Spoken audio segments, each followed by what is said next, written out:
Genèse chapitre 1, versets 1 à 5, ça nous dit qu'au commencement, Dieu créa le ciel et la terre. Or, la terre était chaotique et vide. Les ténèbres couvraient l'abîme et l'Esprit de Dieu planait au-dessus des eaux. Et Dieu dit alors que la lumière soit, et la lumière fut.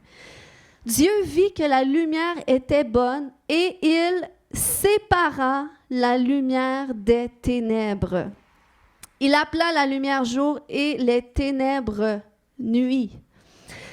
Qu'est-ce qui est intéressant dans ce passage-là, c'est que l'une des premières choses que Dieu a fait sur la terre avant de créer quoi que ce soit, eh bien, il a appelé la lumière sur la terre. Puis, après avoir appelé la lumière, il l'a séparée d'avec les ténèbres. Et c'est ensuite de ça qu'il a commencé à façonner sa création à l'image de sa volonté. Et quand je lisais ça, je prenais conscience que c'est l'une des premières choses que Dieu fait aussi dans notre vie. Lorsqu'il vient à nous, lorsqu'il nous attire à lui, il vient par sa lumière, il vient nous éclairer. Puis la lumière, c'est quoi? C'est Christ. C'est Jean 8,12 qui va nous dire que Jésus a dit « Je suis la lumière du monde. Celui qui me suit ne marchera pas dans les ténèbres, mais il aura la lumière de la vie. » Donc, quand le Seigneur vient au centre de notre vie, c'est comme c'est sa lumière qui vient nous éclairer. Hein, c'est pour ça qu'il y a comme même une conscience de Dieu qui naît dans notre vie, okay, par le Saint-Esprit, oui. Mais sa lumière vient faire une œuvre dans notre vie pour nous faire prendre conscience même du péché qu'on ne prenait pas conscience avant. On commence à prendre conscience des ténèbres qui sont là. Puis le désir de Dieu, c'est d'en venir à ce point que sa lumière va pouvoir séparer ce qui est ténèbres dans notre vie pour que l'œuvre de Dieu émerge pleinement. Et ça, c'est un processus. Dieu ne vient pas éclairer tous les endroits de notre vie en même temps. Oui, on sait que le Saint-Esprit vient pleinement en nous, dans toute sa plénitude.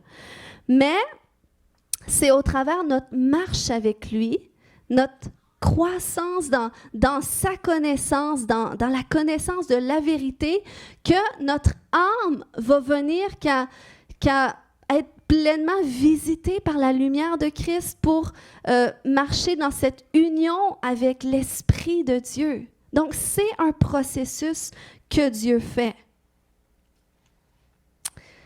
Puis, comme je disais, ça prend que sa lumière vienne en nous pour éclairer les zones d'ombre, éclairer ce qui est ténèbres et le séparer d'avec sa lumière. Puis, j'avais à cœur d'apporter ce message-là parce que il y a peut-être certains d'entre vous que vous avez commencé l'année, puis vous voyez les bénédictions de Dieu, c'est comme la lumière de Dieu qui éclairait certains endroits de votre vie. Sa bénédiction était là, mais là, plus que l'année avance, eh bien, on dirait qu'il y a des choses ténébreuses qui font surface. Et ça, quand ça arrive, c'est inconfortable. C'est inconfortable quand on est en face de des situations ténébreuses. Ça peut même être effrayant parfois, parce que des fois, on est dans des bonnes saisons où est-ce qu'on vit des belles choses, où est-ce qu'on vit des bénédictions, mais arrive un temps où est-ce que, oups, il y a des choses qui apparaissent, des choses qu'on ne s'attendait pas, ça semble négatif parce que c'est ténébreux. Mais la bonne nouvelle, c'est que quand Christ te permet de prendre conscience de qu'est-ce qui est ténébreux, c'est pas pour t'abandonner dans les ténèbres, mais c'est parce qu'il veut le séparer d'avec sa lumière pour faire émerger son œuvre au travers ta vie. Amen. Donc, on a parlé dernièrement sur le fait d'apprendre à discerner les temps et les saisons spirituelles de notre vie. Maintenant, ce matin, je veux aborder à quoi peut ressembler le temps d'une séparation des ténèbres avec la lumière dans notre vie, parce que c'est l'œuvre que le Seigneur veut faire. Le premier élément ce matin que je veux mentionner, c'est la prise de conscience d'un cycle dans lequel tu te trouves. Si tu prends conscience que tu es dans un cycle, tu es dans un type de situation ou est-ce que le dénouement se répète tout le temps? Puis c'est pas quelque chose de le fun, OK? C'est des difficultés répétitives, c'est le même type de situation qui se répète. Puis, des fois, c'est long avant de se rendre compte qu'on est dans un cycle. Pourquoi? Parce qu'on est familier avec nous-mêmes, on est familier avec notre vie. Donc, on ne se rend pas nécessairement compte que on finit par revivre tout le temps un peu le même type de situation. Mais quand tu viens à cet endroit, que tu en prends conscience, tu es dans une situation, la difficulté se répète, mais que là, tu réalises, t'as peu. Si je calcule 1 plus 1 plus 1 plus 1, ça finit toujours par arriver à la même chose. Et quand le Seigneur te permet d'en prendre conscience, c'est parce que là, il veut faire son œuvre dans ta vie. Il veut te libérer de cela. Voyons l'exemple avec la femme samaritaine dans la Bible. Cette dame-là était prise dans un cycle de remariage. La Bible va nous dire qu'elle a eu 5 maris. Bon, on ne sait pas parce que à cette époque-là, en dehors du fait que l'époux décédait, c'était pas quelque chose de commun que quelqu'un allait divorcer et se remarier. Disons que c'était vraiment mal vu. Mais le fait que, ça ne nous dit pas si elle était veuve, s'ils ont tous décédé, mais le fait que son conjoint d'après, comme son 6e homme avec lequel elle n'était pas mariée, peut nous dénoter qu'il y avait quelque chose de dysfonctionnel dans ces relations. Parce que déjà, c'était pas commode, c'était pas comme aujourd'hui. On sait qu'il y a beaucoup de couples aujourd'hui qui sont ensemble sans être mariés. Mais à cette époque-là, c'était quelque chose de vraiment mal vu. C'était interdit selon leurs mœurs religieuses, puis au niveau social, c'était très mal vu. Puis, quelque chose qui peut nous démontrer que cette dame-là était peut-être jugée ou peut-être qu'elle cherchait à s'isoler de sa communauté, c'est le fait que la Bible va nous dire qu'elle est allée puiser de l'eau alors que c'était le midi. Parce que normalement, à cette époque-là, ils puisaient de l'eau le soir. Mais là, cette dame-là, un bon jour, elle va puiser de l'eau, puis on ne sait pas qu'est-ce qu'elle vit à l'intérieur. Mais Jésus, la lumière du monde, le sait, par exemple. Donc, un beau jour, il est là, puis il l'attend sur le bord du puits, à un endroit où est-ce qu'elle cherchait à aller puiser quelque chose qui allait atténuer une certaine soif dans sa vie. Puis, qu'est-ce qui peut... quel parallèle est-ce qu'on peut faire avec cette histoire? C'est que des fois, nous aussi, on est dans des situations où est-ce que on vit un petit peu le même type de situation répétée, puis c'est pas parce que tu as choisi de vivre ça, mais on dirait que ça t'arrive tout le temps, puis t'es pas content de ça, t'es pas fier de ça, puis des fois, tu as peur d'être jugé, donc tu vis seul avec ça, dans l'isolement. T'en parles pas nécessairement parce que, au lieu d'être jugé, puis tu penses qu'il n'y a peut-être pas d'issue à ta situation. Mais comme la femme samaritaine, le Seigneur voit tout. Puis le Seigneur, il veut t'attendre à quelque part sur ton chemin. Où est-ce qu'il va venir te rencontrer dans ta situation? Puis, qu'est-ce qui est intéressant, c'est que au bord de ce puits-là, Jésus l'attendait. Jésus qui est la lumière, Jésus qui éclaire tout ce qui est ténébreux, tout ce qui est sombre. Comment est-ce qu'il s'est pris pour venir dans sa vie, la rejoindre? C'est qu'il a commencé à engager une conversation avec elle. Il a commencé à lui dire que de lui donner à boire, puis il a commencé à lui expliquer comme de quoi que si elle-même lui demandait à boire, l'eau qu'il lui donnerait, eh bien, atténuerait complètement sa soif. Et cette dame-là, tu sais, ça, c'est quand la lumière de Christ vient. C'est comme il va te présenter tout ce qu'il peut t'offrir, qui est plus grand que qu'est-ce que toi, tu es capable d'aller chercher. Puis c'est sûr que tu dis, oui, je le veux, c'est certain. Fait que c'est ce qu'elle a commencé à dire à Jésus, mais regardez qu'est-ce qu'il lui a dit par la suite dans Jean 4, 16 à 18, il dit, là, après qu'elle ait dit, j'en veux de cette eau, il dit, va donc chercher ton mari, lui dit Jésus, et reviens ici. Elle dit, je ne suis pas mariée. Il dit, tu as raison de dire, je ne suis pas mariée. En fait, tu l'as été 5 fois. Et l'homme avec lequel tu vis actuellement n'est pas ton mari. Ce que tu dis là est vrai. Donc, qu'est-ce qui est intéressant, c'est que Jésus a commencé à mettre la lumière dans sa vie d'une façon plus profonde, mais non pas pour la condamner en la mettant en face de la vérité, face à sa réalité, mais plutôt en lui tendant la main. Parce que ça, c'est un petit peu mon interprétation que j'en retire, mais c'est comme si Jésus lui a tendu la main en disant, écoute, le problème que tu as, c'est pas que les hommes que tu rencontres, c'est pas à travers les hommes que tu rencontres, mais c'est vraiment que tu cherches à atténuer une soif dans tes relations que seulement à travers moi que tu vas pouvoir le faire. Donc, c'est un peu comme si qu'il vivait ça. Puis, pourquoi, j'apporte ce type d'interprétation? C'est simplement parce que cette dame, elle est dans un cycle, une problématique au niveau de ses relations, elle recommence tout le temps. Puis, souvent, nous, en tant qu'humains, quand on est dans des cycles, on va avoir tendance à voir plus facilement le problème chez les autres qui sont impliqués dans notre cycle qu'à l'intérieur de nous. Ça va être plus facile de voir la paille dans les yeux de l'autre plutôt que la poutre dans le nôtre. Donc, c'est pour ça que Jésus a commencé à lui parler ce message de soif que lui-même peut venir atténuer et qu'elle a pleinement reçu.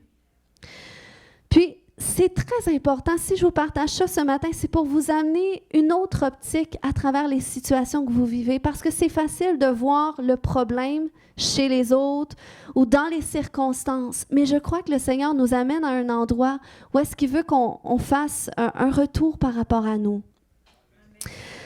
C'est comme à un moment donné de ma vie, c'est comme si j'en suis venue à ce point où est-ce que je me trouvais malchanceuse que des hommes qui avaient eu comme une position importante, un peu paternelle dans ma vie, avaient tous fini par m'abandonner d'une certaine façon. J'avais eu mon père biologique, évidemment, qui est parti quand j'avais 9 ans. Mais après ça, le papa qui m'a amené au Seigneur à cause de toutes sortes de choses, il a fini comme par m'abandonner. La relation s'est brisée. Puis ensuite de ça, une autre personne qui a eu un impact important dans le tournant de mon appel, en qui j'avais mis toute ma confiance, a fini aussi par m'abandonner d'une certaine façon. Puis, quand j'étais à cet endroit que je commençais à calculer, attends un petit peu, on dirait que ça produit toujours un petit peu le même dénouement. Puis, oui, c'est certain que d'une certaine façon, j'en avais voulu à ces personnes-là pour certaines choses, mais je leur avais pardonné jusqu'au moment où est-ce que le Seigneur, au lieu que je regarde à eux, il a commencé à retourner mon regard vers moi. Puis il a commencé à montrer à ta peu, il y a des choses aussi à l'intérieur de toi qui font en sorte que tu revis le même type de situation. Fait que quand j'ai pris conscience que, OK, j'ai peut-être des lacunes, j'ai peut-être des choses aussi qui ont besoin d'être traitées. Eh bien, j'ai été à cet endroit où est-ce que j'ai commencé à puiser dans la présence du Seigneur. J'ai commencé à demander, à chercher, à frapper jusqu'à temps qu'une réponse de Dieu vienne. Puis, ça n'a pas été instantané, ça a pris du temps. Mais dès le moment que j'ai réalisé que, OK, il y a quelque chose en moi qui fait en sorte que ce type de situation-là se répète, que je dois traiter. Donc ça, c'est la lumière de Christ, qu'elle vient, elle commence à te faire prendre conscience des ténèbres dans ta vie. Puis tu dois la laisser faire son chemin jusqu'au point de rupture, comme on dit, jusqu'au point de séparation, que là, paf, je le sais pleinement la source, je sais d'où est-ce que ça provient, voilà, Seigneur, fais ton œuvre. Et là, la guérison émerge. Et là, tu peux enfin passer à autre chose. Tu peux aller à un autre niveau et grandir. Tu peux avancer. Donc, c'est ça que le Seigneur veut faire dans notre vie quand on parle de séparer la lumière d'avec les ténèbres. Et oui, ça prend qu'on passe par ces chemins où est-ce que la vérité va venir à notre porte, frapper à notre porte pour nous mettre en face de la réalité. Puis c'est important, tu sais, dans notre culture, je ne sais pas pour vous, ceux qui sont d'une autre culture que celle canadienne, mais nous, une parole qu'on a beaucoup entendue, c'est « la vérité fait mal ». Est-ce que c'est quelque chose que vous avez entendu aussi? Mais c'est un mensonge de l'ennemi.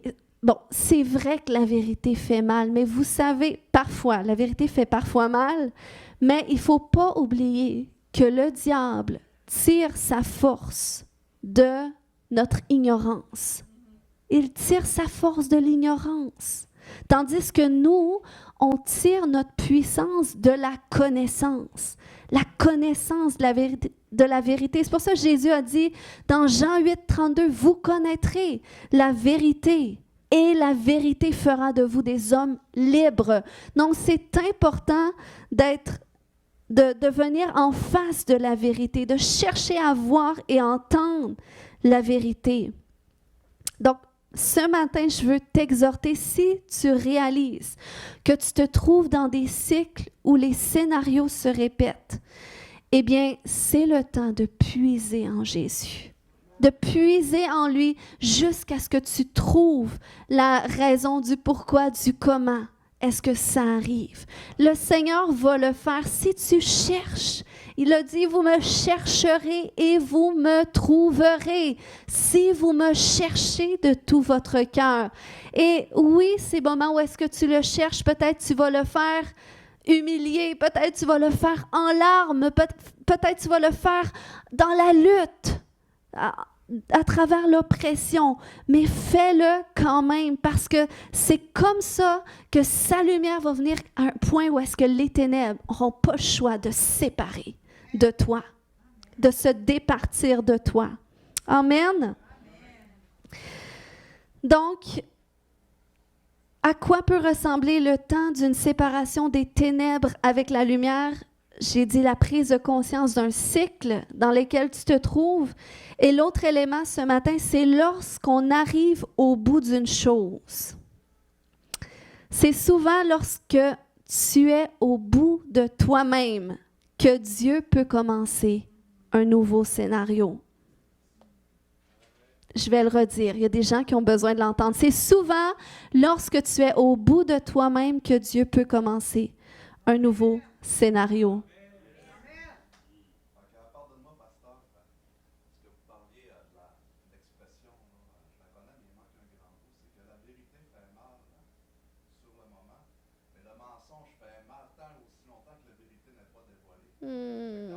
C'est bon ça. Comme vous dites, c'est de mettre fin à la douleur maintenant. Libérer maintenant pour pas que le diable puisse avoir le dessus de toute la vie jusqu'à temps que la vérité sorte. C'est bon ça. Amen. Merci. Dans Matthieu 16, 24, Jésus a dit à ses disciples, « Si quelqu'un veut venir après moi, qu'il renonce à lui-même, qu'il se charge de sa croix et qu'il me suive. » Lorsqu'on regarde dans le grec, le mot « renoncer », c'est une racine du mot « séparer ». Donc, je l'ai redéfini avec cette image de laisser la lumière rentrer dans notre vie. C'est comme si Christ dit, si quelqu'un veut venir après moi, qu'il laisse ma lumière entrer et le séparer des zones de lui-même qui ne peuvent pas aller là où est-ce que moi je vais. Parce qu'il y a des choses dans ta vie qui ne peuvent pas aller là où est-ce que Christ veut t'emmener. Il y a certaines mentalités qui ne peuvent pas te suivre là où est-ce que Christ va dans ta vie. Il y a certaines peurs, certaines façons de penser, il y a certains comportements qui ne peuvent pas aller là où est-ce que Christ va dans ta vie. Il y a certains péchés qui ne peuvent pas se rendre avec toi de l'autre côté. Il y a certaines idoles dans ta vie qui ne peuvent pas aller de l'autre côté. Regardez Jésus lorsqu'il a fait ce grand miracle à Génézareth, selon certaines versions, on va l'appeler comme ça, où est-ce qu'il a chassé la légion de démons. C'était tout un grand miracle sur ce territoire que Jésus a fait. Mais regardez en chemin, les disciples ont été confrontés à une tempête et là, ils ont dû prendre conscience de la peur de mourir qui était en eux à cause de cette tempête-là. Mais c'est pas pour rien que ça n'a pas pu les accompagner de l'autre côté du lac. Le Seigneur a permis des circonstances pour que ça expose en eux des mensonges qui étaient là, des peurs qui étaient là pour que Christ puisse les faire vivre quelque chose de plus grand avec lui. Amen. Puis oui, il y a un prix à payer pour se séparer de ces choses-là que j'ai mentionnées, de certaines mentalités, de comportements, de péchés, d'idoles. Il y a un prix à payer. Pourquoi? Parce que notre chair, elle est peut-être confortable dans ces choses-là. Pourquoi? Parce qu'on était habitué de vivre d'une certaine façon. Donc, c'est difficile de se séparer de ce qui est familier.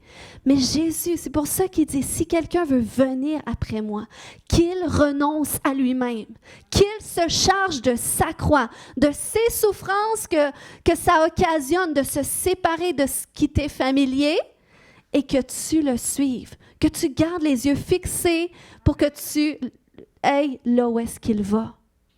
Amen. C'est pour ça que parfois, c'est lorsque tu es au bout de toi, OK? Au bout de tout ce que tu as essayé, au bout à cet endroit où est-ce que plus rien fonctionne, que là, Dieu peut enfin prendre les rênes et dire, maintenant, c'est à mon tour. Je vais te montrer comment, ce qu'on va faire les choses. Amen. Donc, c'est ce que je veux dire. Et ça, c'est dans plein de choses. C'est parfois lorsqu'on est au bout de notre mariage ou à bout de notre mariage que Dieu peut commencer un nouveau scénario. Quand tu es au bout, ce n'est pas un appel à abandonner. Ce n'est pas un appel à tout laisser puis retourner où est-ce que tu étais. Mais parfois, c'est un appel à laisser à Dieu les rênes. Puis parfois, même quand tu es marié, il faut que tu laisses ton partenaire se rendre au bout d'un certain chemin, en dehors de ton contrôle, pour que Dieu vienne qu'à ouvrir son propre chemin dans sa vie. Je vous dis, ces moments sont pénibles. Autant pour ceux qui vivent ça, autant quand tu es dans cet endroit où est-ce que tu es au bout, c'est pénible. Puis c'est pénible aussi pour ceux qui accompagnent ceux qui s'en viennent au bout. C'est pénible. Mais ces chemins sont nécessaires. Et je vous dis, c'est ces endroits qui ont bâti ma foi, ma communion, qui ont permis la transformation que Dieu a fait dans ma vie jusqu'ici.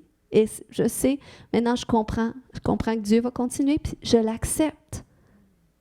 Donc, je veux t'encourager, si tu es au bout de toi-même, n'abandonne pas les rêves que Dieu a mis dans ton cœur, mais abandonne-les entre ses mains.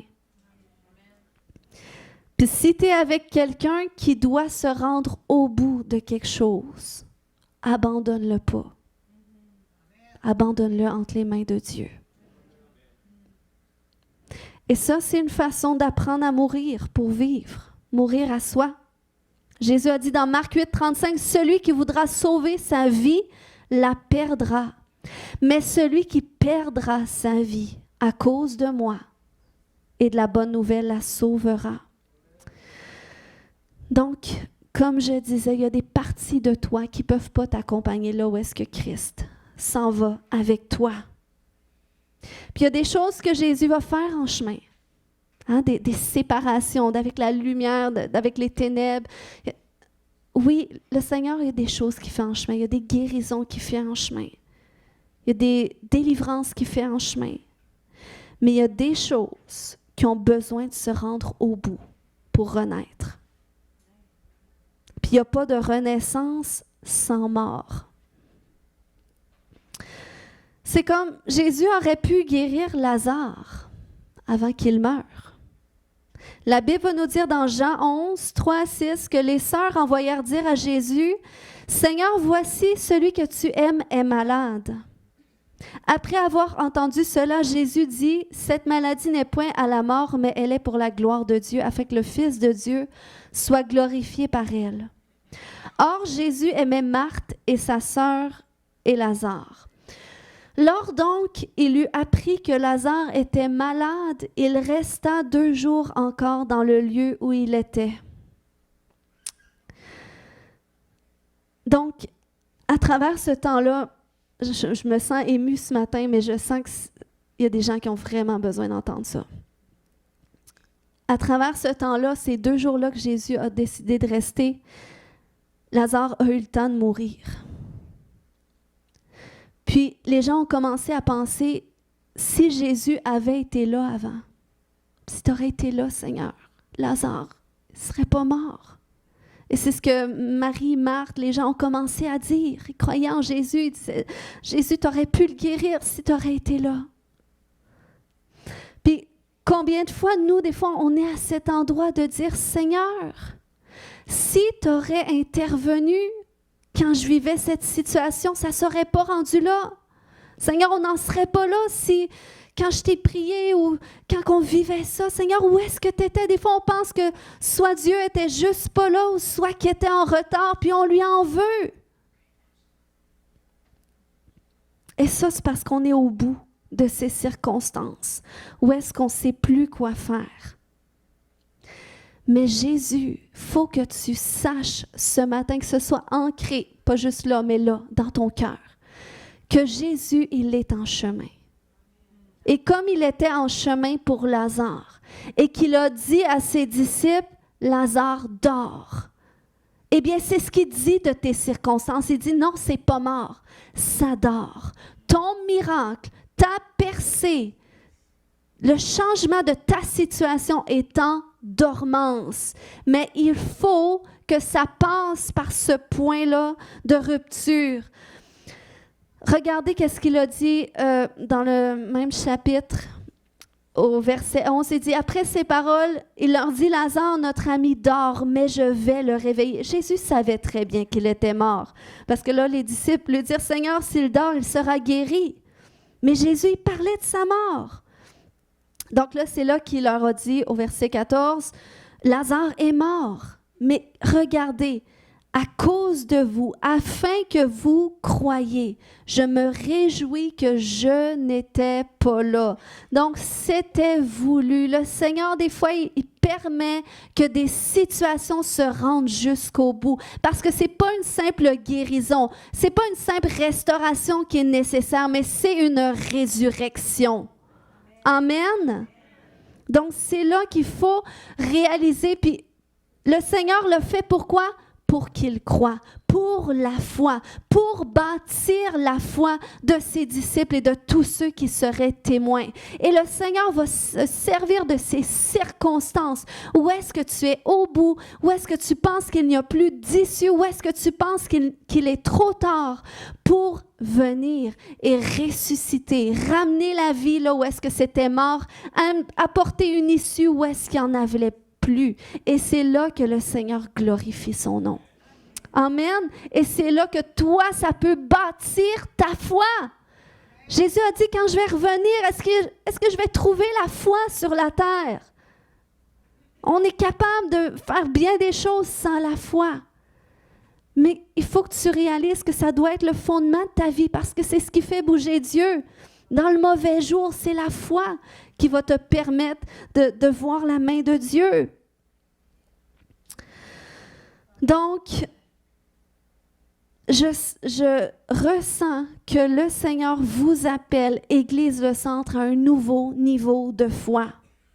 Tu as fait l'expérience de la foi à certains niveaux jusqu'ici, mais pour aller là où est-ce que Dieu veut t'emmener, pour faire émerger son œuvre au travers de ta vie, il faut que sa lumière vienne d'une façon plus profonde. Puis lorsque sa lumière vient, lorsqu'elle pénètre en toi, ça fait mal à certains endroits parce qu'elle doit exposer les ténèbres. Et oui, mon frère, ma sœur, il y a encore des ténèbres qui sont là, qui sont cachées. Mais Christ veut les séparer de toi. Il veut séparer l'ignorance par la connaissance. Il veut séparer le mensonge par la vérité. Il veut séparer le faux du vrai. Et tout ça pour faire émerger la splendeur de son salut au travers ta vie, qui vont témoigner de la guérison, de la délivrance, de la rédemption que Dieu fait. ou que Dieu peut faire dans la vie d'une personne. Puis Christ n'est pas embarrassé par les ténèbres dans ta vie. Il n'est pas confus comme nous. Des fois, on est confus en face de nos ténèbres. Jésus n'est pas embarrassé par ça parce que lui, il voit l'œuvre que Dieu a implantée en toi. Il voit la beauté de son œuvre qu'il a prévu faire émerger. Donc, il y a des gens, vous êtes au bout de certaines circonstances parce que l'heure est venue pour Jésus de faire son œuvre dans votre vie. Donc, laissez pas le diable vous faire croire qu'il est trop tard ou que Jésus n'a pas été à temps ou qu'il n'y a plus d'issue parce que Jésus est cette issue et il veut que tu le reconnaisses comme l'issue. Amen. Il dit, tu m'as connu d'une certaine façon jusqu'à aujourd'hui, mais maintenant tu vas me connaître autrement. Parce que le même Jésus qui était le fils du charpentier pour certaines personnes dans une saison, dans la saison suivante, il s'est révélé comme le Fils de Dieu. Donc, dans chaque saison, dans cette prochaine saison qui arrive pour toi, Jésus veut se révéler d'une nouvelle façon. Et regardez avec la femme samaritaine, comment est-ce que Jésus s'est révélé à elle, il l'a mis en face la vérité, elle a admis, elle a dit, j'ai vu que tu es un prophète, en effet. Mais regardez, parce qu'elle a admis la vérité, qu'elle a laissé Jésus, la lumière du monde, venir l'éclairer. Jésus lui a dit, maintenant, vous connaissiez qu'on pouvait adorer le Dieu d'Israël sur cette montagne à côté du puits. Mais maintenant, vous pourrez l'adorer en esprit et en vérité. Donc, il a présenté une nouvelle façon à travers laquelle elle pourrait s'approcher de Dieu parce qu'elle a laissé Christ venir éclairer des zones d'ombre dans sa vie. Amen. Donc, c'est ce que le Seigneur veut faire avec toi. Permets-lui de se faire connaître à toi d'une nouvelle façon. Permets-lui de te faire connaître une nouvelle façon de t'approcher de lui et de vivre ses vertus en acceptant d'aller jusqu'au bout de cette séparation ou de ces séparations que Dieu veut faire dans ta vie. Je vous dis, j'ai dû apprendre, et j'apprends encore, mais j'ai dû apprendre à aller au bout de moi dans tellement de choses, juste pour avoir le micro devant vous aujourd'hui.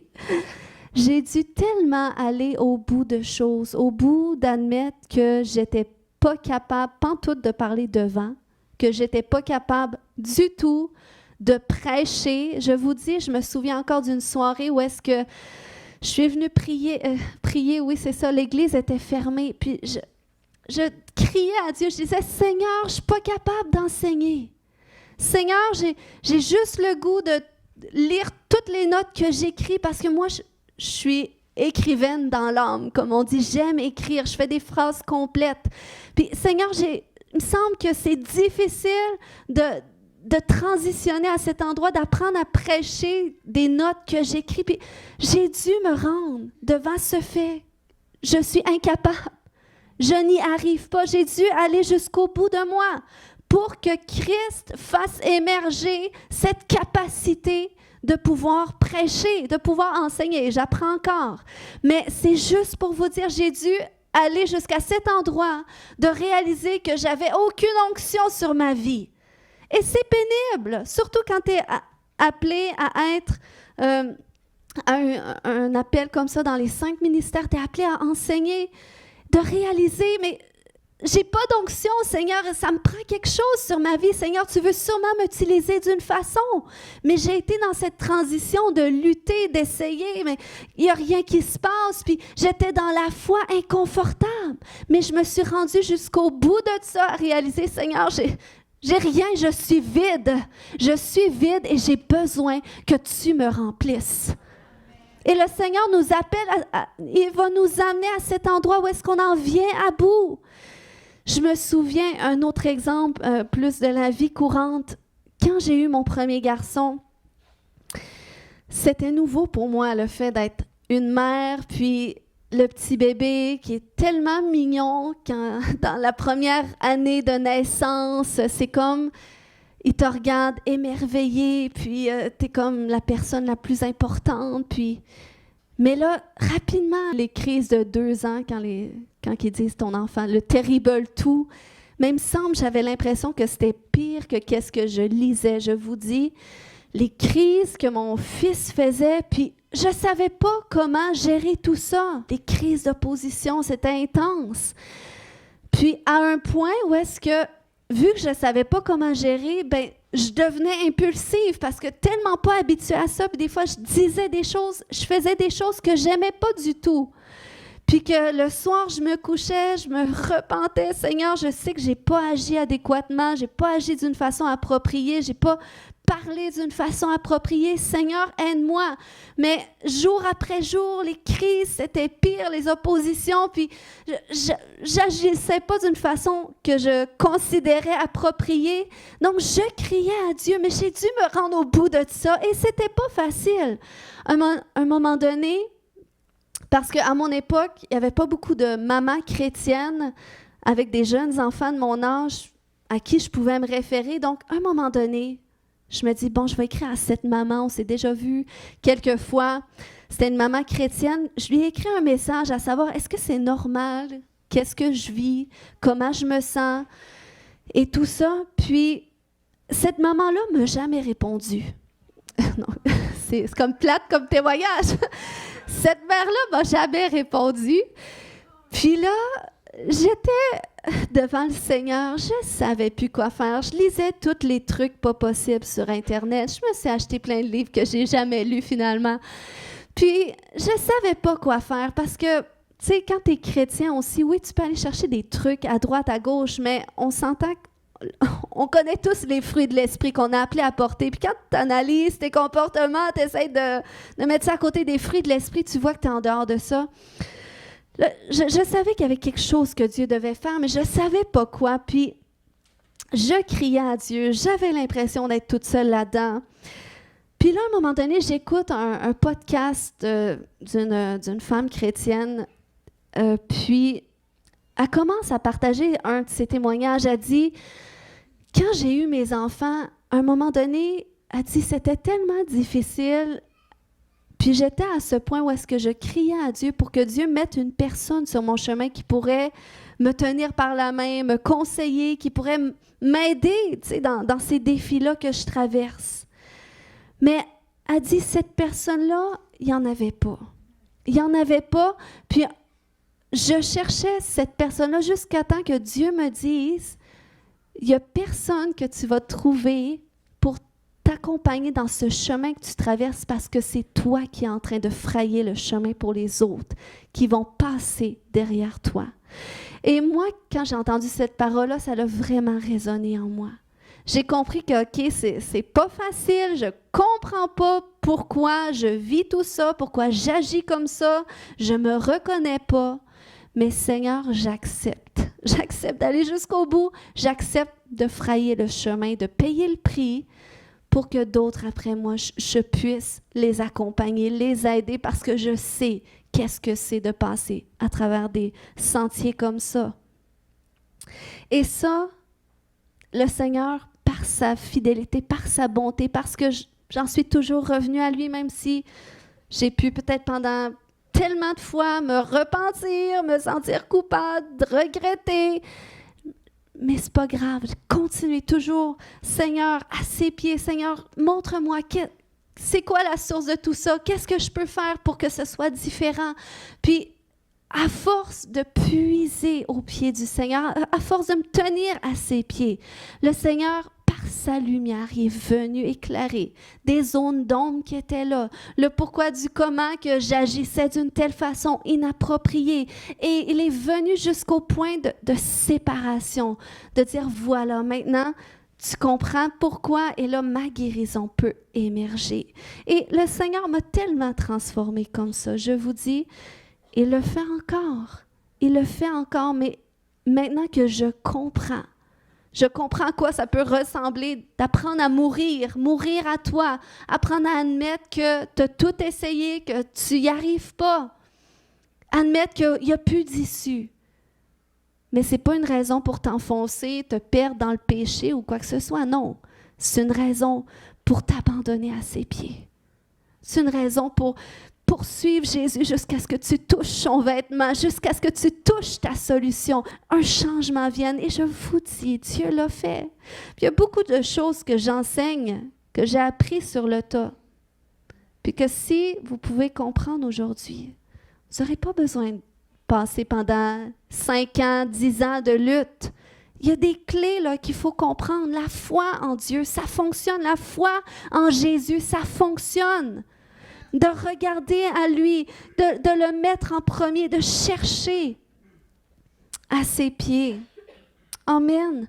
Donc, Dieu veut faire cette œuvre dans notre vie. Puis, oui, je sais que ce n'est pas facile lorsqu'on est dans ces situations ténébreuses, dans ces situations où est-ce qu'on est à bout. Mais Christ, il est là. Soit il est en chemin, ou soit il va venir au bout. Et même si ça prend 4 jours, même si ça tarde encore, sache que Christ peut encore ressusciter cette partie de ta vie ou ta situation qui est complètement brisée. Amen. Donc, je veux t'encourager aujourd'hui en conclusion à ne pas chercher à fuir ta souffrance en l'ignorant, comme s'il n'y avait pas d'issue, mais fais-y face. Confronte-le comme notre frère a partagé. Plus vite tu cherches la vérité, moins longtemps tu vas avoir besoin de souffrir avec le mensonge. Puis même si c'est pas beau, même si c'est pas confortable, accepte de te salir les mains un instant, te mettre à genoux dans ton jardin, puis commence à nettoyer. Commence à enlever les mauvaises herbes, enlève les roches qui sont là, commence à défricher cette terre que Dieu a remis entre tes mains pour qu'il puisse faire ressortir son œuvre, pour que tu portes du fruit.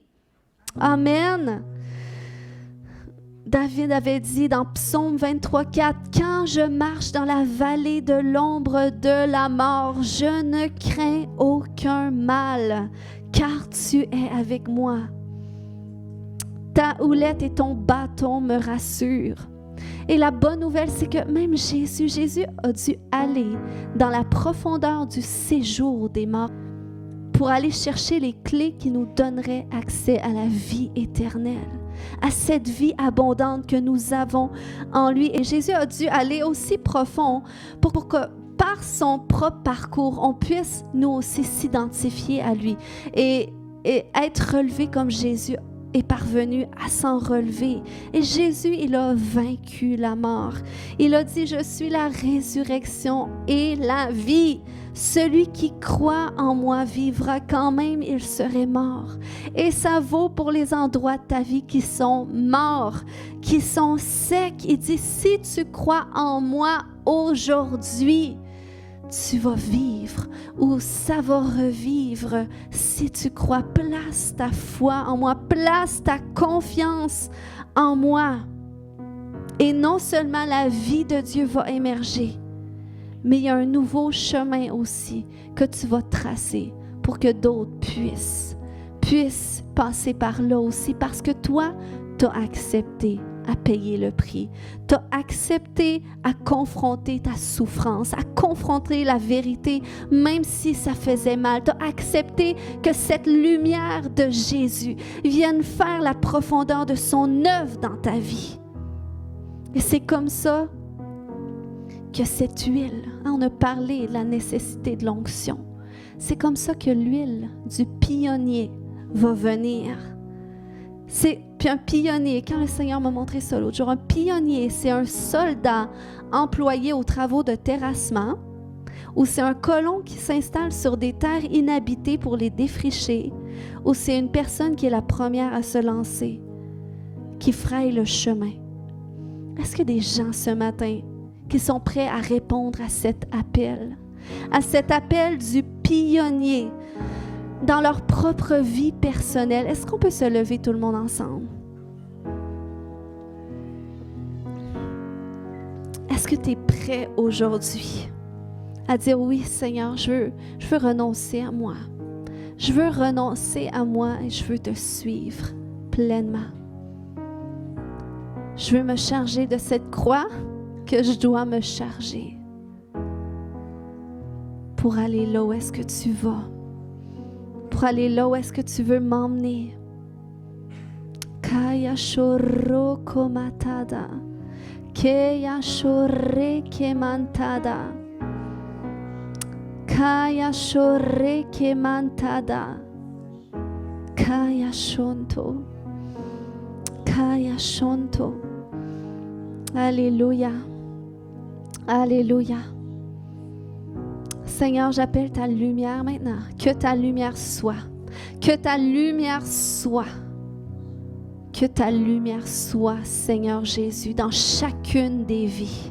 Que ta lumière soit. Viens éclairer.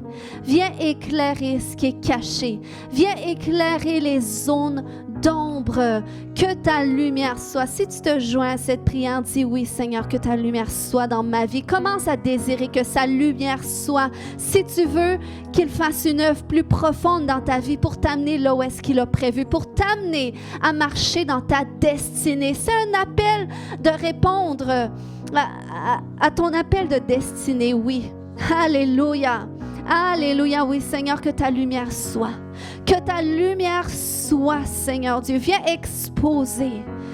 Viens exposer les ténèbres. Viens exposer qu'est-ce qui est caché. Viens exposer l'ignorance par la connaissance. Oui, Seigneur, viens séparer l'ignorance par la connaissance. Viens séparer dans nos vies le faux du vrai par ta lumière. Viens séparer dans notre vie le mensonge par ta vérité, oui, Seigneur, que ta lumière vienne jusqu'à un point de séparation. Seigneur, on accepte de rentrer dans ce parcours, parce que c'est pas seulement en une prière que ça se fait, mais c'est un parcours de vie, un parcours où est-ce qu'on choisit de marcher sur ton sentier.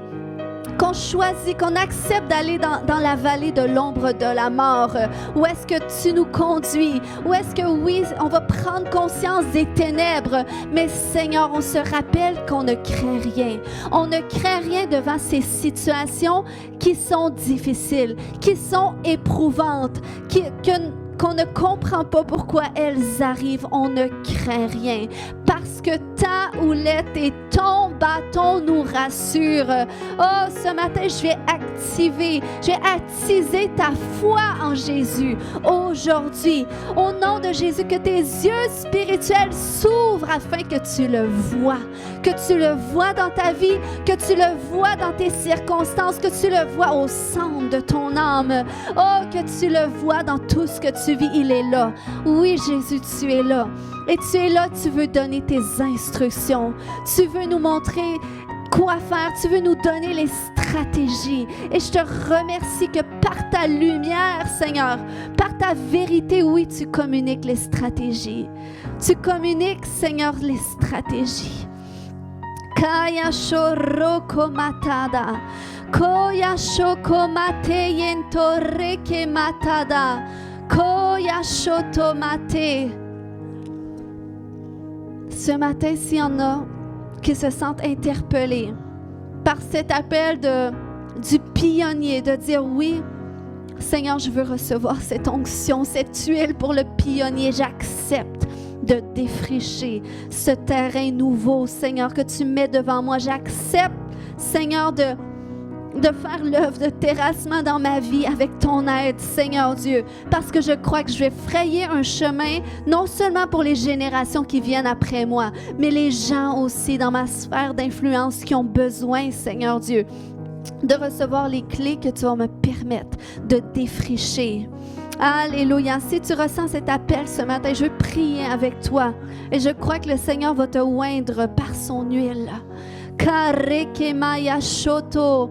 que des gens pionniers, des gens qui ressentent cet appel pionnier, tu peux venir devant. Kaya Shoto. Et si tu es malade dans cette église ce matin, si tu as besoin d'être délivré, ne pars pas sans recevoir de la prière, s'il te plaît, parce que Jésus brise les chaînes. Est-ce que des gens pionniers qui disent Alléluia, oui, j'accepte de voir ces ténèbres, non pas pour m'identifier comme une victime, mais pour dire je vais aller jusqu'au bout. Je vais aller jusqu'au bout pour que toi, Seigneur, ton œuvre commence. Kaya shokomate, venez devant, venez plus près. Korekemaya shokotodo. Koya Shanta, l'équipe de prière, vous pouvez venir juste imposer les mains et juste déclarer que l'onction du Seigneur, l'onction du pionnier se déverse aujourd'hui. Kaya shore matada. Alléluia, rekamatada. Koya shoto, l'huile du pionnier. Alléluia, l'onction du pionnier, oui, alléluia. Oh Seigneur Dieu. Kaya shoto matete. Au nom puissant de Jésus-Christ. Feu de Dieu. Est-ce qu'on peut avoir un homme derrière, s'il vous plaît? Relève-le. Relève-le. On va prier ce matin. Kaya shore makata. L'équipe de prière, vous pouvez juste imposer les mains, que l'huile du pionnier se déverse ce matin. Koya shoto. Feu de Dieu. Feu de Dieu. Feu de Dieu sur tout esprit démoniaque au nom de Jésus. Kaya shoto, feu du jugement de Dieu. Celui qui est désigné au jugement de Dieu, tu t'avances maintenant. Quel est ton nom?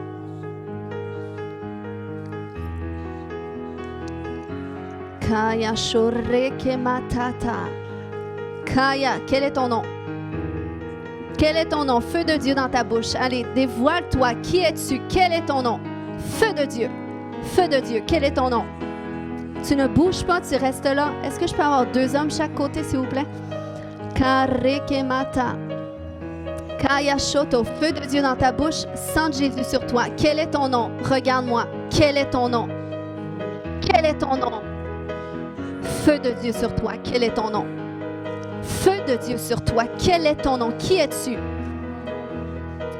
Kaya shoto marekete. Kaya, es-tu un esprit humain, oui ou non? Quel est ton nom? Quel est ton nom? Feu de Dieu sur toi. Feu de Dieu sur toi. Feu de Dieu sur toi, tu dois le libérer. J'ai dit, quel est ton nom? Feu de Dieu dans ta bouche.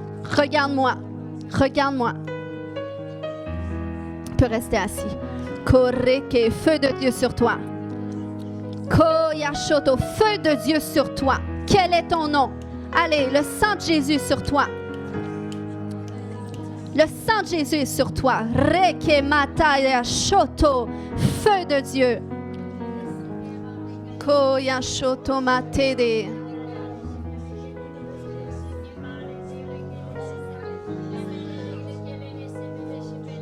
Kareke matada yashoto.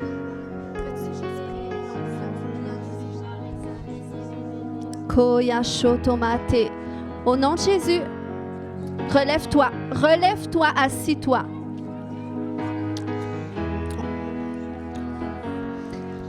Regarde-moi. Feu de Dieu. Feu de Dieu sur toi. C'est Patrick? Est-ce que tu sais qu'est-ce qui t'oppresse? Non? Est-ce qu'il y a des pensées qui t'ont venues